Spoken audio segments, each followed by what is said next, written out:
মরু ও মরুপ্রায় অঞ্চলে বৃষ্টিপাত খুবই কম ও অনিশ্চিত, কিন্তু যখন বৃষ্টি হয় তখন অল্প সময় ধরে মুষলধারে বৃষ্টি হয় এবং বন্যা সৃষ্টি হয়। এইরূপ অল্প সময় স্থায়ী তীব্র জলপ্রবাহকে হঠাৎ বন্যা বলে। এই বন্যায় মরুভূমির আলগা বালি ও ধূলিকণা জলের সঙ্গে বয়ে চলে এবং জলধারা কর্দম ধারায় পরিণত হয়। মরুভূমিতে বায়ু ও জলধারাগুলি যৌথভাবে ক্ষয়, বহন ও অবক্ষেপণ কাজ করে ভূমিরূপের ব্যাপক পরিবর্তন ঘটায়। বায়ু ও জলধারার মিলিত কার্যের ফলে সৃষ্ট ভূমিরূপগুলি সম্পর্কে আলোচনা করা হলো। ওয়াদি।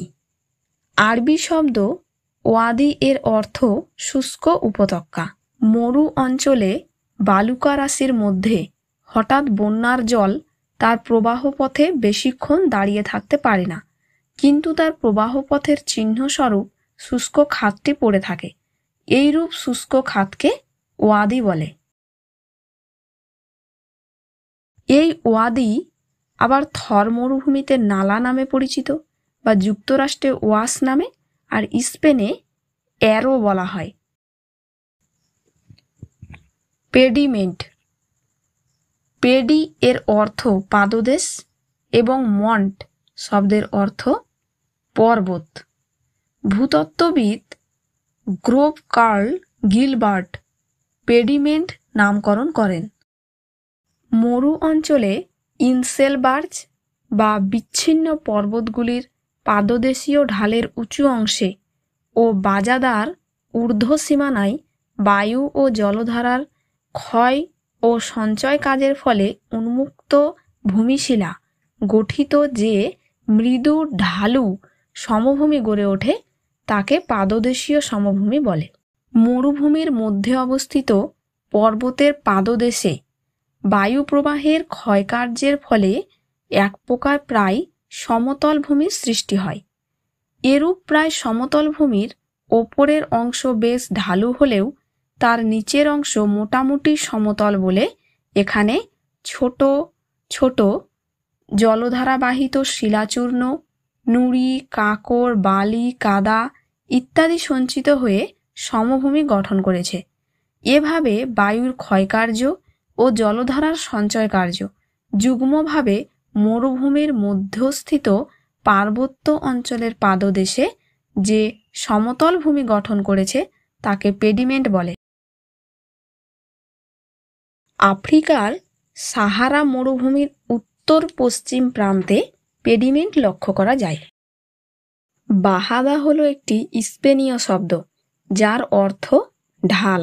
মরু অঞ্চলে পেডিমেন্টের পাদদেশে জলধারাগুলি পলি বালি সঞ্চিত করে বা পলল শঙ্কুগুলি পরস্পর যুক্ত হয়ে যে মৃদু ঢালু সমভূমি গঠিত হয় তাকে বাজাদা বলে। বাজাদা পর্বত সীমান্ত থেকে কয়েক কিলোমিটার পর্যন্ত বিস্তৃত হয়। অবনত ভূমির চারিদিকে পর্বতের পাদদেশে সৃষ্ট পলল শঙ্কু বা পলল পাখাগুলি ক্রমশ বিস্তার লাভ করতে করতে পরস্পর সংযুক্ত হয়ে উচ্চভূমি ও প্লায়া হ্রদের মাঝে যে মৃদু ঢাল বিশিষ্ট ভূমি গঠন করেছে তাকে আমরা বাজাদা বলে থাকি। প্লায়া হ্রদ। যখন মরু অঞ্চলের মধ্য দিয়ে প্রবাহিত একাধিক জলধারা কোনো পর্বতবেষ্টিত অবনত ভূমিতে এসে সঞ্চিত হয় তখন সেখানে হ্রদের সৃষ্টি হয়। মরু অঞ্চলের এই রূপ লবণাক্ত হ্রদকে সাধারণভাবে প্লায়া হ্রদ বলে। প্লায়া উত্তর আফ্রিকায় শট, ভারতের রাজস্থানে ধান্দ, যুক্তরাষ্ট্রে স্যালাইনা এবং যুক্তরাষ্ট্রের পশ্চিমাংশে ও মেক্সিকোতে এরূপ পর্বতবেষ্টিত অববাহিকা বোলসন নামে পরিচিত। যুক্তরাষ্ট্রে লা প্লায়া বিশ্বের বৃহত্তম প্লায়া হ্রদ। এই ভিডিওতে তোমরা জানলে বায়ু ও জলধারার মিলিত কার্যের ফলে সৃষ্ট ভূমিরূপগুলি সম্পর্কে। তাহলে আজ এই পর্যন্তই। পরবর্তী ভিডিওতে আবার তোমাদের সাথে দেখা হবে। বাই।